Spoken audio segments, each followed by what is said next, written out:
habitar en tu presencia,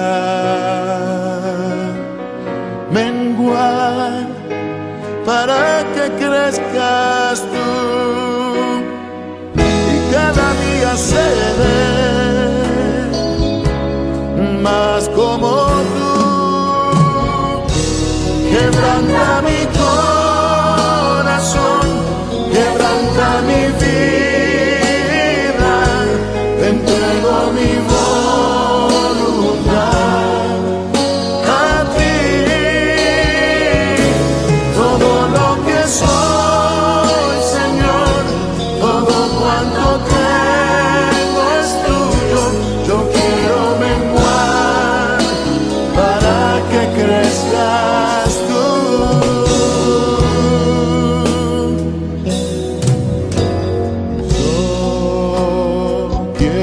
Más de ti,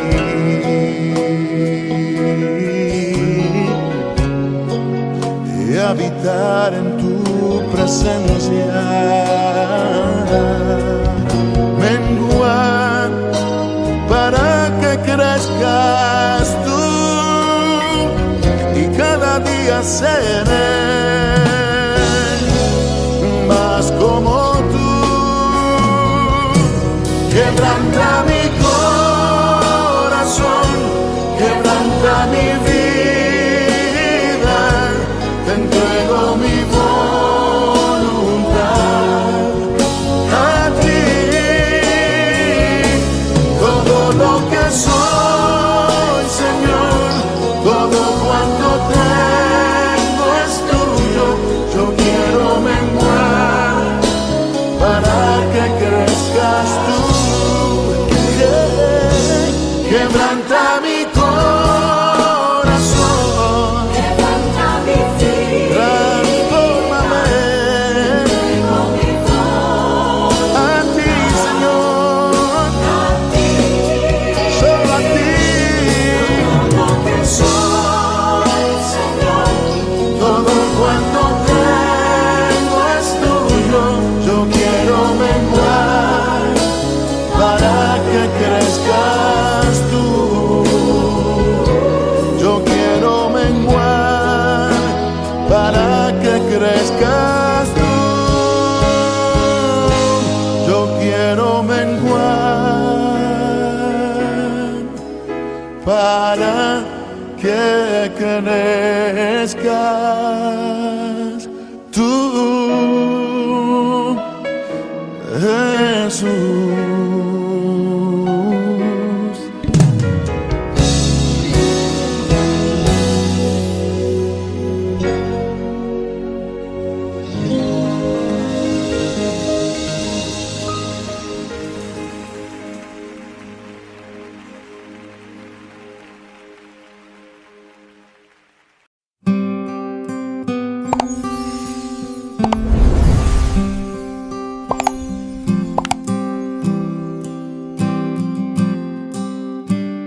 Capítulo 19.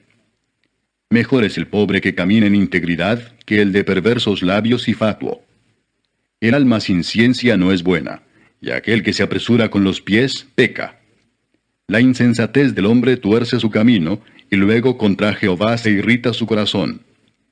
Las riquezas traen muchos amigos, mas el pobre es apartado de su amigo. El testigo falso no quedará sin castigo, y el que habla mentiras no escapará. Muchos buscan el favor del generoso, y cada uno es amigo del hombre que da. Todos los hermanos del pobre le aborrecen, cuanto más sus amigos se alejarán de él. Buscará la palabra y no la hallará. El que posee entendimiento ama su alma, el que guarda la inteligencia hallará el bien. El testigo falso no quedará sin castigo, y el que habla mentiras perecerá. No conviene al necio el deleite, cuanto menos al siervo ser señor de los príncipes. La cordura del hombre detiene su furor, y su honra es pasar por alto la ofensa. Como rugido de cachorro de león es la ira del rey, y su favor como el rocío sobre la hierba. Dolor es para su padre el hijo necio, y gotera continua las contiendas de la mujer. La casa y las riquezas son herencia de los padres, mas de Jehová la mujer prudente. La pereza hace caer en profundo sueño, y el alma negligente padecerá hambre. El que guarda el mandamiento guarda su alma, mas el que menosprecia sus caminos morirá. A Jehová presta el que da al pobre, y el bien que ha hecho se lo volverá a pagar. Castiga a tu hijo en tanto que hay esperanza, mas no se apresure tu alma para destruirlo. El de grande ira llevará la pena, y si usa de violencias añadirá nuevos males. Escucha el consejo y recibe la corrección para que seas sabio en tu vejez. Muchos pensamientos hay en el corazón del hombre, mas el consejo de Jehová permanecerá. Contentamiento es a los hombres hacer misericordia, pero mejor es el pobre que el mentiroso. El temor de Jehová es para vida, y con él vivirá lleno de reposo el hombre, no será visitado de mal. El perezoso mete su mano en el plato, y ni aun a su boca la llevará. Hiere al escarnecedor, y el simple se hará avisado, y corrigiendo al entendido, entenderá ciencia. El que roba a su padre y ahuyenta a su madre, es hijo que causa vergüenza y acarrea oprobio. Cesa, hijo mío, de oír las enseñanzas que te hacen divagar de las razones de sabiduría. El testigo perverso se burlará del juicio, y la boca de los impíos encubrirá la iniquidad. Preparados están juicios para los escarnecedores, y azotes para las espaldas de los necios. El hombre que tiene amigos ha de mostrarse amigo, y amigo hay más unido que un hermano. Proverbios 18:24.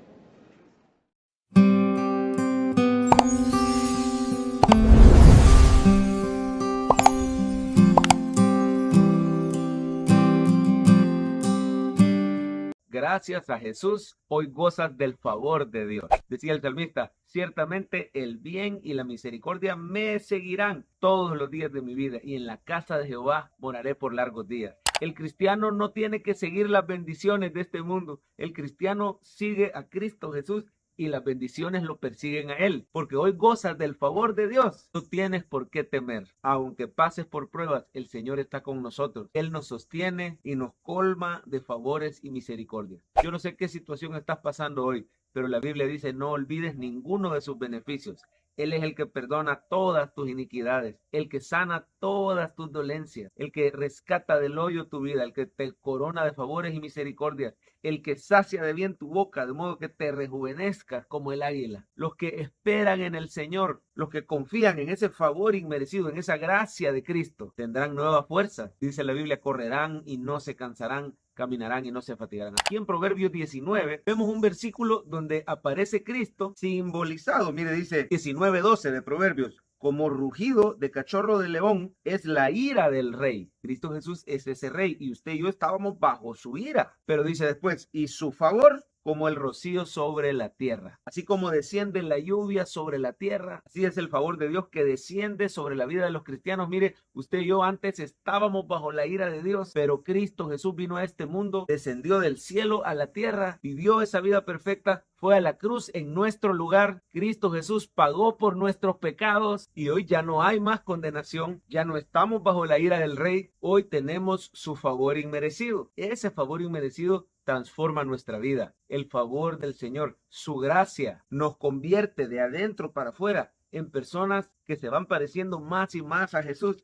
Mire por favor los efectos del favor de Dios. Dice el versículo 1, mejor es el pobre que camina en integridad que el de perversos labios y fatuos. El Señor nos hace íntegros. Él nos va santificando a través del Espíritu Santo. No solo eso, nos hace prudentes. Dice el 2, el alma sin ciencia no es buena. Aquel que se apresura con los pies peca. Los que tenemos el favor del Señor somos hechos prudentes por Él. No nos apresuramos con los pies. Por eso dice el versículo 11, la cordura del hombre detiene su furor, y su honra es pasar por alto la ofensa. Esa prudencia viene del Señor. El favor del Señor también nos hace sabios e inteligentes. Mire por favor, versículo 8 dice, el que posee entendimiento ama su alma, y el que guarda la inteligencia hallará el bien. El favor del Señor también nos hace dadivosos. Mire por favor el versículo 17, a Jehová presta el que da al pobre, y el bien que ha hecho se lo volverá a pagar. La dadivosidad, la provisión vienen del favor del Señor. El favor del Señor también te da una buena pareja. Si tú tienes un buen esposo, una buena esposa, dale gracias a Dios.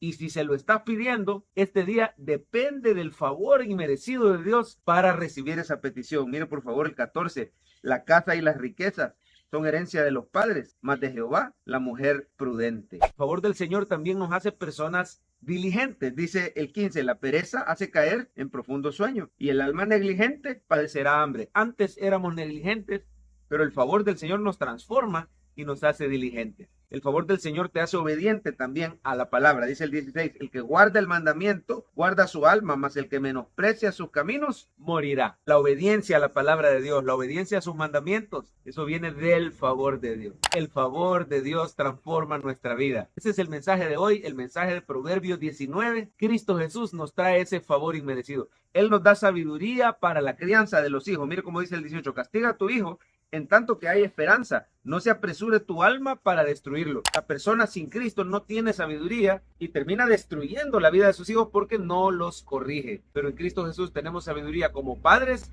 y sabiduría como hijos también. Mire cómo dice el 20, escucha el consejo, recibe la corrección para que seas sabio en tu vejez. Jóvenes que oyen este mensaje, este es el mensaje de parte de Dios para ti hoy. Escucha el consejo, recibe la corrección para que seas sabio en tu vejez. Dice la palabra, honra a tu padre y a tu madre para que te vaya bien y tengas larga vida sobre la tierra que Jehová tu Dios te da. Antes estábamos bajo ira, pero en Cristo Jesús tenemos el favor de Dios que transforma nuestra vida.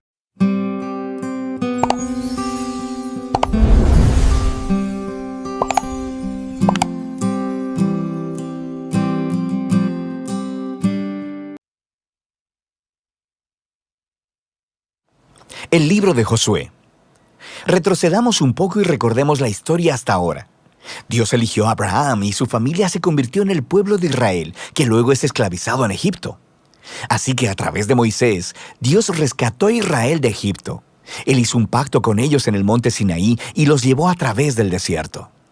Así que después de esto, Israel hizo campamento afuera de la tierra prometida, y Moisés les llamó a obedecer los mandamientos de Dios para que pudieran mostrarle a todas las otras naciones cómo es ese Dios. El libro de Josué continúa justo después de que Moisés ha muerto, e Israel está listo para entrar a la tierra. La historia de Josué está diseñada con 4 movimientos principales. Primero, Josué guía a Israel a la tierra prometida. En segundo lugar, una vez que están ahí, se enfrentan con toda la hostilidad de los cananeos y entran en batalla con ellos. En tercer lugar, después de sus victorias, Josué divide la tierra prometida como herencia para las 12 tribus. Y en último lugar, el libro concluye con unos discursos finales que Josué da al pueblo. Profundicemos y veamos cómo fluye todo esto. La primera sección inicia con la muerte de Moisés y Josué es nombrado el nuevo líder de Israel. Y el autor intencionalmente presenta a Josué como el nuevo Moisés. Así que al igual que Moisés, Josué llama al pueblo a obedecer la Torá, esto es los mandamientos del pacto que les fueron entregados en el monte Sinaí. Y luego, Josué envía espías a la tierra, justo como Moisés lo hizo en Números capítulos 13 y 14, excepto que esta vez las cosas van mejor. De hecho, algunos cananeos incluso cambian de religión y deciden seguir al Dios de Israel. Luego, Josué lidera a todo Israel a través del río Jordán hacia la tierra prometida. Justo como el mar se abrió para Moisés en el Éxodo, aquí también se abre el río Jordán y los sacerdotes llevan el arca del pacto a través de él, guiando a todo Israel. Ahora, en el capítulo 5, la historia hace una transición. El pueblo mira hacia atrás y examina sus raíces como el pueblo del pacto de Dios. Así que la nueva generación es circuncidada y celebra su primera Pascua en la tierra. Luego, ellos se preparan para seguir hacia adelante. Y Josué tiene un extraño encuentro con un misterioso guerrero, quien resulta ser el ángel capitán del ejército de Dios. Y Josué le pregunta, ¿eres de los nuestros o de nuestros enemigos? Y el guerrero le responde, de ninguno de los dos. Lo que nos muestra que la verdadera pregunta es si Josué estaba del bando de Dios. Esto deja claro que esta historia no se trata de Israel contra los cananeos. Más bien, esta es la batalla de Dios contra los cananeos, en la cual Israel va a jugar el rol de espectador o en ocasiones de participantes en el plan de Dios, lo que nos lleva a la siguiente sección. Encontramos historias acerca de todos estos conflictos que Israel tuvo con diferentes grupos cananeos, y la primera parte cuenta en detalle la historia de 2 batallas. Y esto es seguido por una serie de historias cortas que condensan en breves resúmenes años de batallas. Entonces, las primeras dos batallas son contra Jericó y contra Ai, y estas ofrecen una imagen contrastando la fidelidad de Dios contra el fracaso de Israel. En Jericó, Israel debe tener un enfoque completamente pasivo. Así que permiten que la presencia de Dios en el arca los dirija alrededor de la ciudad durante 6 días. Y justo como Rahab se volvió al Dios de Israel, tal vez el pueblo de Jericó haría lo mismo, pero no lo hacen. Así que en el 7º día, los sacerdotes tocan las trompetas y los muros caen, produciendo la victoria de Israel. El punto de la historia es que Dios es quien librará a su pueblo. Israel solo necesita confiar y esperar. Ahora, en la siguiente historia de la batalla en Ai, se señala el punto opuesto. Hay un israelita llamado Acán, y él roba de Jericó algunos de los objetos preciosos que solo le pertenecen a Dios, y también miente sobre ello. Esto es algo bastante absurdo después de lo que Dios acaba de hacer por Israel. Así que Israel empieza su batalla con la ciudad de Ai y son completamente derrotados. E Israel obtiene la victoria solo después de arrepentirse con humildad y de lidiar severamente con el pecado de Acán.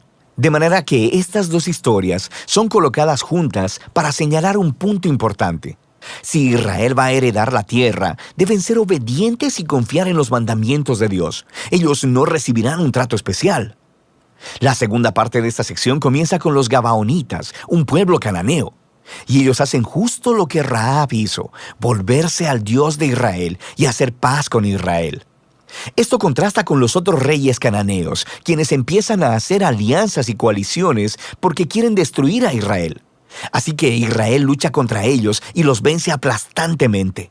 De manera que toda esta sección termina con una lista que resume todas las victorias de Moisés y de Josué.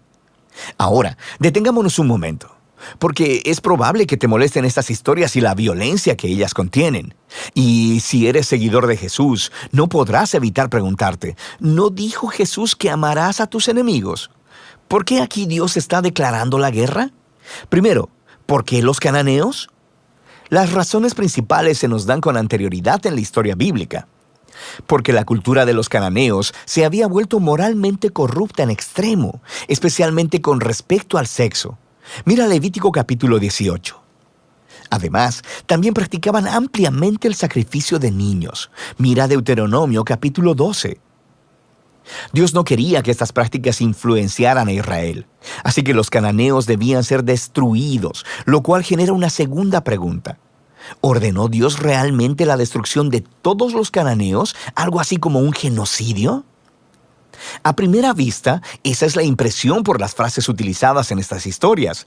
Los destruyeron por completo, no dejaron sobrevivientes ni nada que respirara. Pero si das un segundo vistazo más de cerca, te darás cuenta de que estas frases son claramente una hipérbole y no literales. Así que regresa a los mandamientos originales sobre los cananeos en Deuteronomio 7. Primero se le dice a Israel que expulsen a los cananeos y luego que los destruyan totalmente. Y estas instrucciones están seguidas de mandamientos sobre no casarse ni hacer negocios con ellos. No puedes casarte con alguien que has destruido, así que ya entiendes el punto. La misma idea aplica a las historias en Josué. Míralas de cerca. Por ejemplo, se nos dice en Josué capítulo 10 que Israel no dejó ningún sobreviviente en las ciudades de Hebrón o de Bir. Pero luego, en el capítulo 15, vemos que estas ciudades todavía están pobladas de cananeos. Así que lo que vemos es que la narrativa de Josué cuadra bien con otros registros antiguos de batallas al utilizar lenguaje hiperbólico y no literal como parte de su estilo narrativo. De manera que la palabra genocidio no encaja con lo que vemos aquí, especialmente a la luz de las historias de los cananeos que sí aceptaron al Dios de Israel, como Rahab o los Gabaonitas. Dios estaba abierto a aquellos que se volvieran a Él. Una última cosa que debemos considerar es que estas historias marcan un momento único en la historia de Israel. Estas batallas estaban limitadas a un puñado de pueblos viviendo en la tierra de Canaán. Con todas las demás naciones, Israel estaba llamado por Dios a buscar la paz. Mira Deuteronomio capítulo 20. Así que el propósito de estas historias de batalla nunca es decirle al lector que vaya a ejercer violencia en el nombre de Dios. Más bien, estas historias muestran a Dios llevando su justicia sobre la maldad humana en un momento especial de la historia y de cómo Él libró a Israel de ser aniquilado por los cananeos. Ahora, regresemos al diseño del libro. Después de años de batallas, vemos a un envejecido Josué y quien empieza a dividir la tierra entre las 12 tribus de Israel. Y la mayor parte de esta sección es una lista de fronteras. Y seamos honestos, es un poco aburrida. Es como leer un mapa que no tiene imágenes. Pero para los israelitas, estas listas eran muy importantes. Este era el cumplimiento de las antiguas promesas de Dios a Abraham, de que sus descendientes heredarían la tierra prometida. Así que ahora todo estaba sucediendo hasta el mínimo detalle, lo que nos lleva a la sección final. Josué da 2 discursos al pueblo. Son muy similares a los discursos finales de Moisés en Deuteronomio. Josué les recuerda sobre la generosidad de Dios, cómo Él los trajo a la tierra prometida y los rescató de los cananeos. Así que les llama a alejarse de los dioses cananeos y a ser fieles al pacto que hicieron. Si así lo hacen, esto los llevará a la vida y la bendición en la tierra. Pero si son infieles, Israel mismo hará que caiga sobre sí el mismo juicio divino que experimentaron los cananeos. Serán expulsados de la tierra hacia el exilio. Así que Josué deja a Israel con una decisión pendiente. ¿Qué hará Israel? Esta es la gran pregunta que surge mientras la historia termina. Y este es el libro de Josué.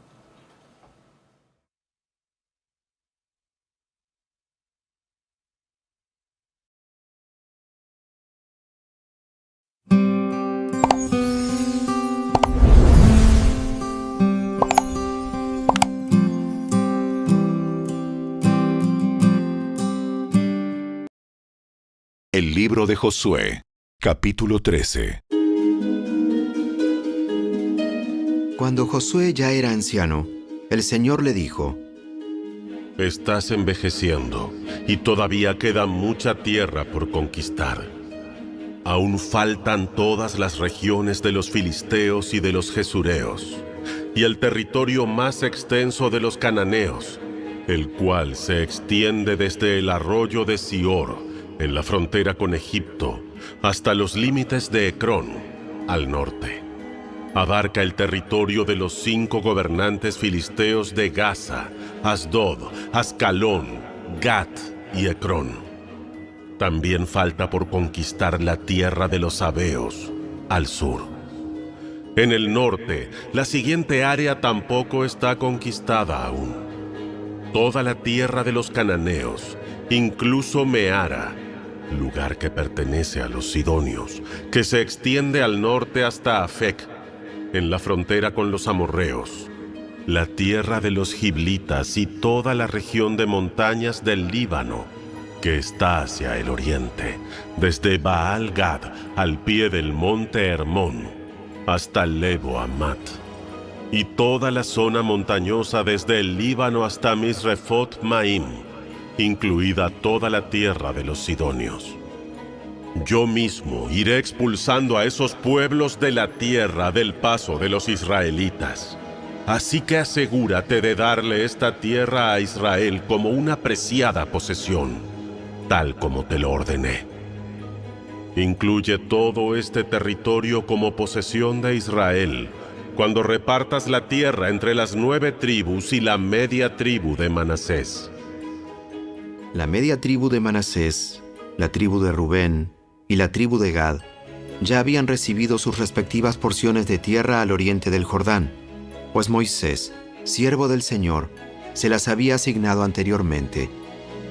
Ese territorio se extendía desde Aroer, en el límite del valle de Arnón, incluida la ciudad que está en medio del valle, hasta la llanura que está pasando Medeba, tan lejos como Dibón. También incluía todas las ciudades de Sehón, rey de los amorreos, quien había reinado en Hesbón, y se extendía tan lejos como las fronteras con Amón. Abarcaba Galaad, el territorio de los reinos de Jesur y Maaca, todo el monte Hermón, todo Basán hasta Salca, y todo el territorio de Og, rey de Basán, quien había reinado en Astarot y Edrei.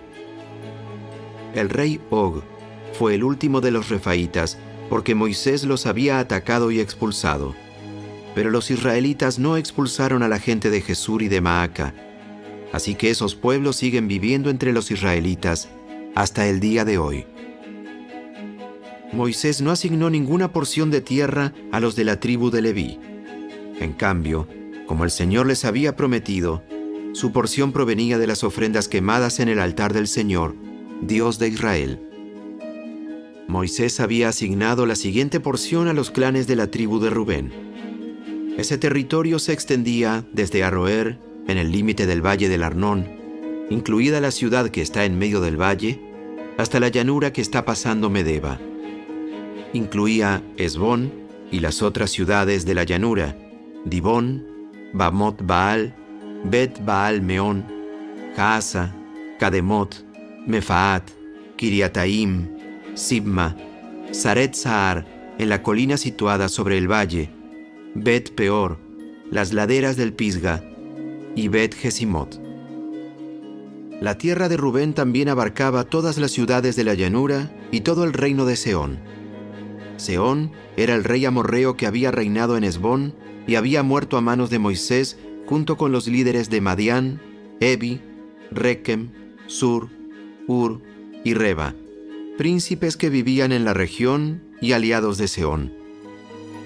Los israelitas también habían matado a Balaam, hijo de Beor, quien usaba magia para predecir el futuro. El río Jordán marcaba el límite occidental de la tribu de Rubén. A los clanes de la tribu de Rubén se les dieron las ciudades y las aldeas vecinas de ese territorio para que fueran su hogar. Moisés había asignado la siguiente porción a los clanes de la tribu de Gad.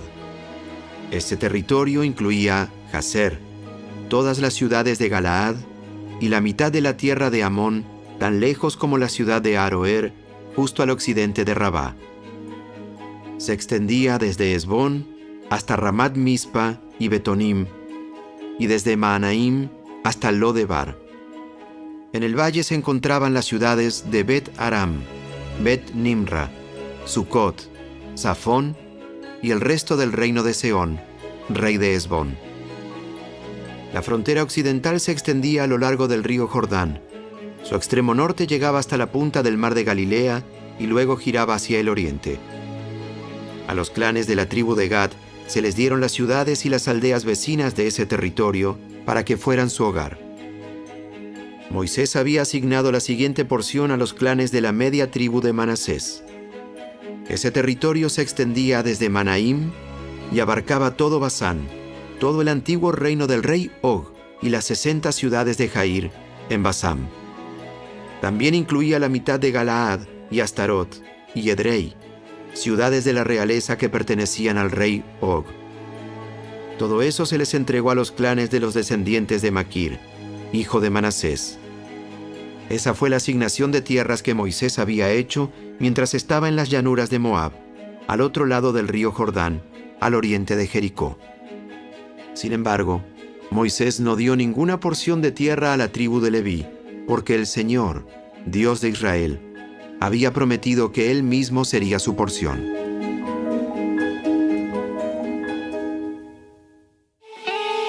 Si te gustó este video, dale me gusta, suscríbete a nuestro canal y asegúrate de activar la campanita de notificaciones para que siempre estés al día con nuestros nuevos recursos. Recuerda seguirnos también en nuestras redes sociales. Descarga ahora mismo la app y escucha la audio Biblia dramatizada en tu celular. Busca lectura pública de la Biblia en la tienda de tu dispositivo o vea la descripción de este video donde también encontrarás los links de descarga.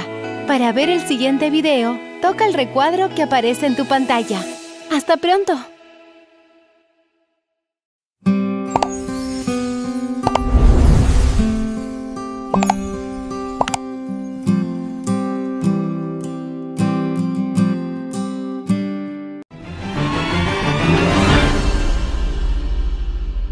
Hola, bendiciones. Bienvenidos una vez más al recorrido explicativo diario por las Sagradas Escrituras. Yo soy Alexander Suárez y hoy hemos llegado al capítulo 13 del libro histórico de Josué. En el capítulo anterior, Josué hace una descripción detallada de cada una de las conquistas realizadas en el lado oriental y también en el lado occidental. Un total de 31 reyes con sus territorios fueron conquistados y poblados por el pueblo de Israel. Ahora, el capítulo 13 hace una descripción de Josué y lo identifica como un hombre ya anciano y entrado en años. Incluso el Señor mismo lo describe de esa manera. Tú eres ya anciano de edad avanzada y aún queda mucha tierra por poseer. No eran solamente los territorios que hasta este momento se habían logrado, sino que Dios quería que siguiesen conquistando más. Como hemos mencionado en capítulos anteriores, los cananeos habían consumado la gracia del Señor. Pero si en algún momento estas poblaciones hubiesen mostrado arrepentimiento, Dios los hubiese perdonado. Dios perdonó y aceptó a Rahab dentro de su pueblo. También perdonó a los gabaonitas. Y el plan de Dios de poner a Israel en este lugar era que fueran una bendición para todas las familias de la tierra, como lo había dicho a Abraham. Muchos podían aceptar el estilo de vida que llevaban los israelitas, aceptar los mandamientos del Señor y vivir de acuerdo a la voluntad del Todopoderoso, y se podrían salvar. Pero cada quien debe tomar su elección. El capítulo 13 hace mención a que la tierra que queda es esta: todo el territorio de los filisteos y todo Gesur. Ese territorio que tiene a hombres bélicos, hombres malos, idólatras, que lamentablemente no fueron expulsados de sus tierras, y estas poblaciones causaron mucho dolor al pueblo de Israel en los años sucesivos. Pero antes de entrar a esa parte de la historia, el capítulo 13 hace una mención de los lugares que fueron heredados primeramente en el lado oriental. En el mapa podemos ver la ilustración de dónde fueron esos lugares donde se asentaron las dos tribus y medias, la de Rubén, la de Gad y la de Manasés. Desde el versículo 8 hasta el versículo 14 se hace una descripción general de todos estos territorios orientales poseídos por Rubén, Gad y Manasés. Pero el versículo número 13 hace una mención especial con respecto a que los israelitas no echaron a los gesureos y a los macateos, sino que Gesur y Maaca habitó entre los israelitas hasta hoy. Terrible error, un error catastrófico que sería de gran peligro para el pueblo de Israel, porque estos macateos y estos gesureos eran idólatras. De hecho, el versículo 13 menciona a Astarot, que es el lugar donde se adoraba a Astarte.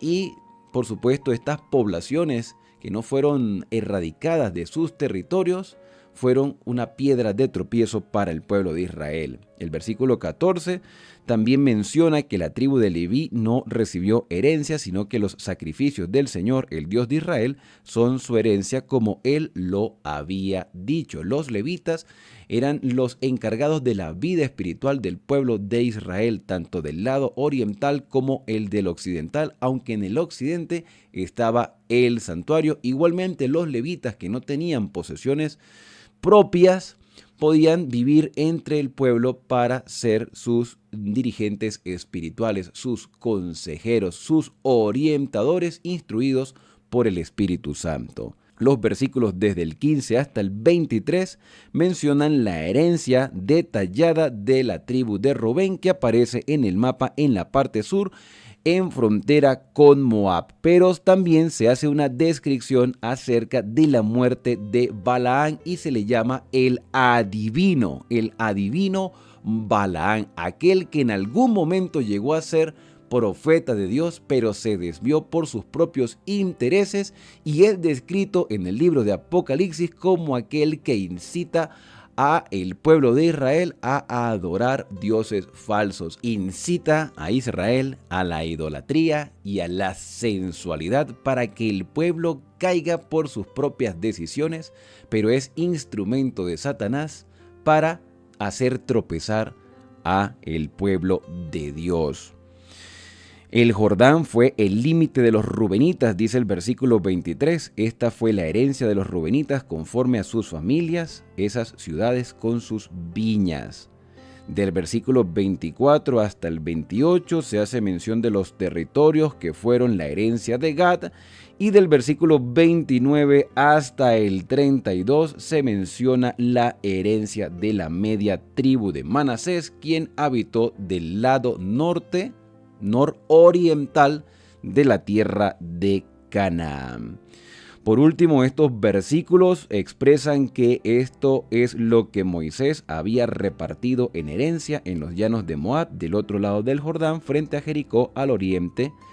Pero a la tribu de Leví Moisés no le dio herencia. El Señor, el Dios de Israel, es la herencia de ellos, como él lo había dicho. No iba a quedar el lado oriental desamparado, ni sin consejeros, sin orientadores espirituales. Israel iba a ayudar a los levitas en su sustento y los levitas serían el apoyo espiritual. Pero un detalle interesante es que el capítulo empieza hablando de la vejez de Josué.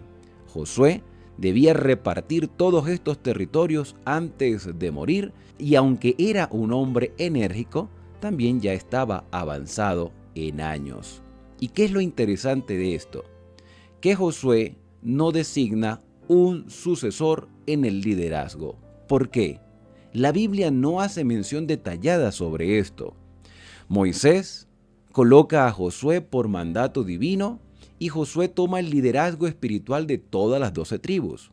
No hay una mención de que Dios le diga a Josué: elige a un sustituto, prepárate porque vas a morir y necesitamos dejar a alguien para que sea el líder de Israel. ¿Por qué sucede esto? ¿Fue un error de Josué? ¿Dios no lo permitió? ¿Los líderes debían ser los levitas? ¿Se levantarían dentro de los hogares los padres de familia y tomarían las riendas de sus familias desde el punto de vista espiritual para que todos fueran una luz al mundo? ¿Se debía elegir un nuevo sustituto que tomara las riendas legales del pueblo de Israel? ¿No era esto ser semejante a las demás naciones? ¿Tener prácticamente un rey? Las respuestas a estas declaraciones quizás las veamos más adelante. Lo cierto es que Israel se conformó con los territorios que ya había adquirido. Pero Dios dijo: aún queda mucha más tierra por conquistar. No se pueden conformar, no pueden ser conformistas. No necesariamente tienen que destruir a las demás naciones, porque al ver vuestro testimonio, los demás querrán ser como ustedes. Ustedes serán la luz del mundo, la sal de la tierra, y ese mismo llamado nos lo hace Dios a nosotros. Hoy no podemos poner nuestra mirada en un líder humano, en un gobernante, ni siquiera en un dirigente eclesiástico, porque todos necesitamos depender de Dios. Cada uno debe tomar la rienda espiritual de su propio hogar, dirigir el hogar y encaminarlo, porque Dios ya nos ha dado una herencia, no en esta tierra, sino una herencia celestial, dice el apóstol Pablo, una herencia que hemos adquirido por la gracia de Cristo. Hemos sido predestinados para la salvación por lo que Cristo hizo en nuestro favor, y nuestra herencia ya está garantizada. Pero debemos empezar a ser esa luz y dar ese testimonio que el Señor espera que tú y yo demos a lo largo de nuestra experiencia diaria. Queridos amigos y hermanos, hoy es un día de esperanza y de fortaleza espiritual. Quizás algunos ya han tenido que dejar esta lucha porque están descansando. Otros ya han llegado a su periodo de jubilación física, aunque su vida espiritual sigue activa. Una nueva generación se debe levantar para presentar la verdad a un mundo que perece en el pecado. Levantar la bandera de la salvación a través de Cristo y presentar el mensaje a cada nación, tribu, lengua y pueblo, como lo describe el libro de Apocalipsis capítulo 14. Aquí está la paciencia, la perseverancia de los santos, los que guardan los mandamientos de Dios y tienen el testimonio de Jesús. No me quiero despedir sin antes acercarnos a nuestro Padre Celestial a través de la oración. Querido Padre, muchas gracias, Señor, porque tú eres el único que dirige a tu pueblo. Cristo y el Espíritu Santo, la deidad en pleno, están atentos a nuestras decisiones y nos motivan para poder continuar este camino que lleva hacia la patria celestial. Algunos ya han cumplido la parte del liderazgo que les correspondía, como lo hizo Josué. Ahora nos toca a nosotros tomar las riendas de la vida espiritual de nuestras familias, para que la siguiente generación pueda mantener su fidelidad hasta que Cristo venga a buscarnos. Señor, ayúdanos, porque ya nuestra herencia está garantizada y estamos agradecidos porque la podemos recibir solo por los méritos y por la justicia de Cristo Jesús. En su santo y bendito nombre lo pedimos y agradecemos todo. Amén. Bien, y ahora al despedirnos decimos a cada uno: Dios te bendiga y te guarde. Haga resplandecer Dios su rostro sobre ti y tenga de ti misericordia. Dios alce sobre ti su rostro y ponga en ti paz. Nos vemos en un próximo video aquí en Esperanza, el canal de las Sagradas Escrituras. No olvides suscribirte, activar las notificaciones. Puedes dejar un comentario qué tal te ha parecido el estudio del día de hoy y compártelo con otras personas, y así otros tendrán la oportunidad de crecer en el conocimiento de la palabra de Dios.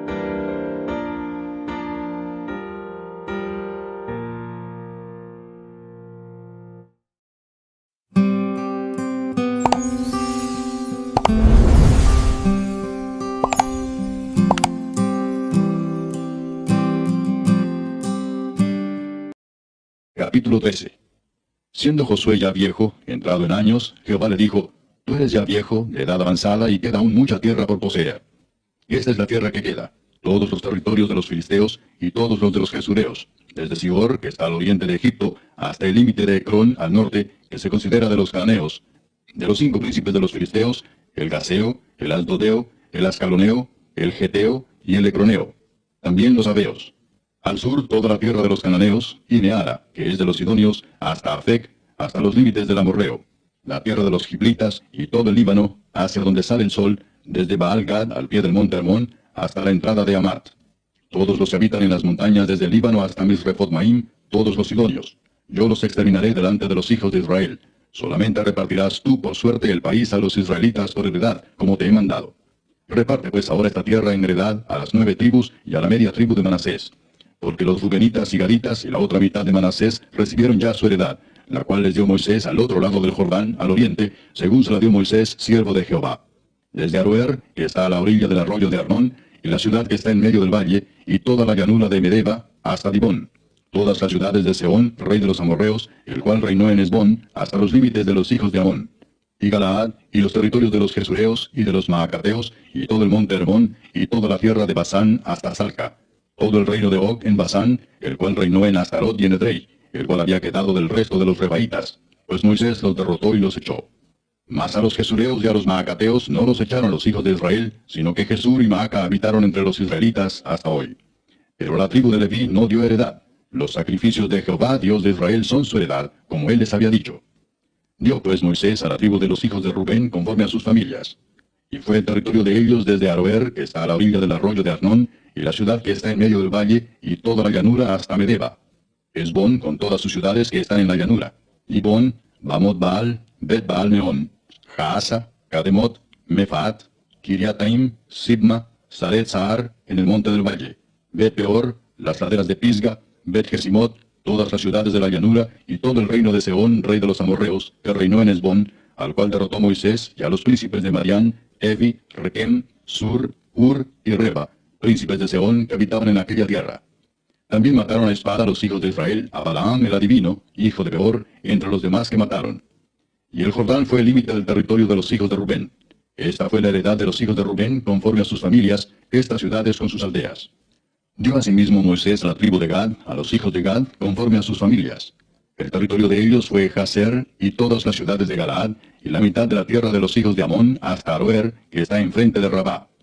Y desde Esbón hasta Ramat Mispa, y Betonim, y desde Maanaim hasta el límite de Debir, y en el valle, Betaam, Bet-Nimra, Sucot y Safón, resto del reino de Sehón, rey de Esbón.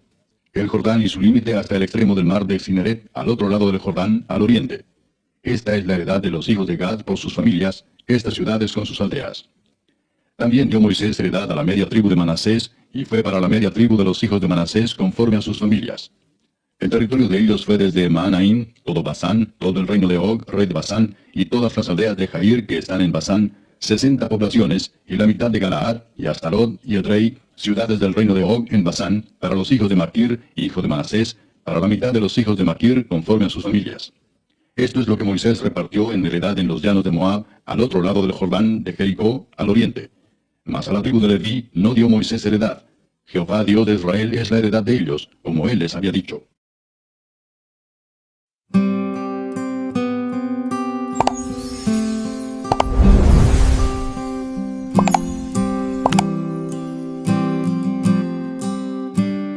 En la tempestad, cuando ruge el mar, tú estás ahí, vienes junto a mí. Si en mi caminar llego a tropezar, tú estás aquí y vas junto a mí. Y en el punto más oscuro de la noche me iluminas, me recuerdas. Tu presencia me acompaña a donde quiera que yo vaya. Me das paz en medio de la tempestad. Las olas te obedecen y los mares enmudecen. Para oírte yo te escucharé también.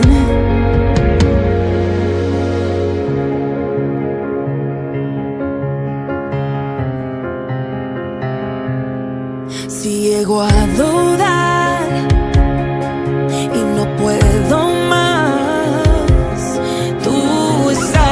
aquí, vienes junto a mí. Si llego a olvidar, me recordarás. Tú estás aquí y vas junto a mí. Y en el punto más oscuro de la noche me iluminas, me recuerdas. Tu presencia me acompaña a donde quiera que yo vaya. Me das paz en medio de la tempestad. Si las olas te obedecen y los mares enmudecen, para oírte yo te escucharé también. Me dices no temas, me dices sé fuerte, sé valiente, yo jamás te dejaré. Ya no hay más cadenas, eres suficiente para siempre.